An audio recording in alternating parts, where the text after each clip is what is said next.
સમાચારમાં આગળ વાત કરીએ તો કોરોના સંક્રમણ થતા અચાનક આવી પડેલા લોકડાઉનમાં શ્રમિકોની હાલત કફોડી બની હતી। ત્યારે એવા સમયે શ્રમિકો અને ગરીબોને જમાડવા માટે સામાજિક સંસ્થાઓ આગળ આવી હતી। લગભગ 500 જેટલી સેવાભાવી સંસ્થાએ લોકડાઉન દરમિયાન ગરીબોના પેટનો ખાડો 2 ટન ખીચડી કઢી સહિતનું ખવડાવીને પૂરો કર્યો હતો। લગભગ 3 કરોડથી વધુ લોકોને જમાડવામાં આવ્યા। એનજીઓ દ્વારા થયેલી આ સેવાની સર્વત્ર સરાહના થઈ હતી।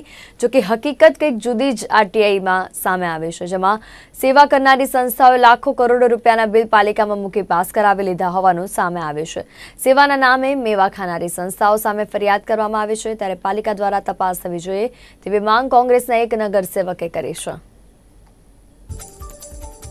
દર્શક મિત્રો, સુરત મહાનગરપાલિકા પર જ્યારે પણ કોઈપણ કૌભાંડોના આક્ષેપો લાગે છે ત્યારે સુરત મહાનગરપાલિકાની છબી અને તેની ગરિમા પણ ક્યાંક ને ક્યાંક ખરાબ થાય છે।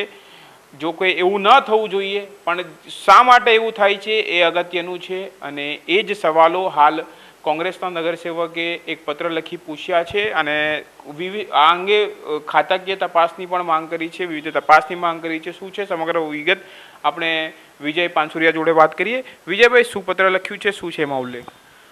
તમે જોશો છેલ્લા 3-4 દિવસથી જે ખીચડી કૌભાંડ અને અનાજ કૌભાંડની વાત છે એ સંદર્ભે જ મારો પત્ર છે। એ પત્રમાં મેં અલગ અલગ મુદ્દાઓ ટાંક્યા છે કે ભાઈ આમાં જે કૌભાંડ થયું છે એમાં જે સેવાકીય સંસ્થા છે એમને હાનિ ના પહોંચે, પરંતુ જેમણે સેવાના નામે મેવા ખાધા છે, પોતે બતાવી છે સેવા અને પાટલા બારણેથી એસએમસીમાં બિલો મૂકી અને બિલો પાસ કર્યા છે, જેવી રીતે સૌથી વધારે બિલો તમને ઉધના ઝોનમાં જોવા મળે છે। તો આ સંદર્ભે મારો પત્ર હતો કે જે પણ સેવાકીય સંસ્થાઓ છે એને અલગ કરવાની, જેમણે પ્યોરલી કમર્શિયલ આપણી પાસે પૈસા જ લીધા છે વસ્તુ આપીને એવી સંસ્થાઓના નામ જાહેર કરવામાં આવે, અને ત્રીજું મહત્વનું કે જેણે સેવા કરી છે અને પછી પાછળથી એને એસએમસી પાસેથી જે પૈસા વસૂલ્યા છે એને અલગ કરી આ કઈ કઈ સંસ્થાઓ છે, એમને કયા કયા કામ માટે જે બિલો ચૂકવ્યા છે એ તમામ વિગતો ખુલ્લી પાડવાની વાત કરી છે। સાથે સાથે 3 જણાની કમિટી જે ડેપ્યુટી કમિશનર કક્ષાના હોય અને અલગ અલગ વિભાગમાંથી, એક હેલ્થ વિભાગમાંથી લેવું, એક નોન ટેકનિકલમાંથી અને એક ટેકનિકલમાંથી, અને જે વ્યક્તિ એમાં સીધી રીતે સંકળાયેલા હોય એમને આ કમિટીમાં ના રાખવા અને 15 દિવસની અંદર ફાઇનલ રિપોર્ટ લોકો સમક્ષ રજૂ કરવો જોઈએ, એટલે દૂધનું દૂધ અને પાણીનું પાણી થઈ જશે।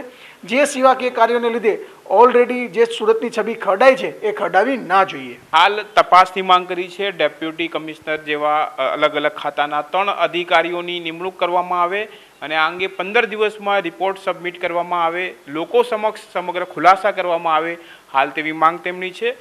ચોક્કસપણે સુરત મહાનગરપાલિકા પર અનાજ કૌભાંડ, કૂતરા કૌભાંડ, આ પ્રકારના જ્યારે કૌભાંડોના આક્ષેપો થતા હોય છે ત્યારે પાલિકાએ પણ હવે તેના ખુલાસા કરી, તપાસ કરી યોગ્ય ખુલાસા કરવાની જરૂર છે।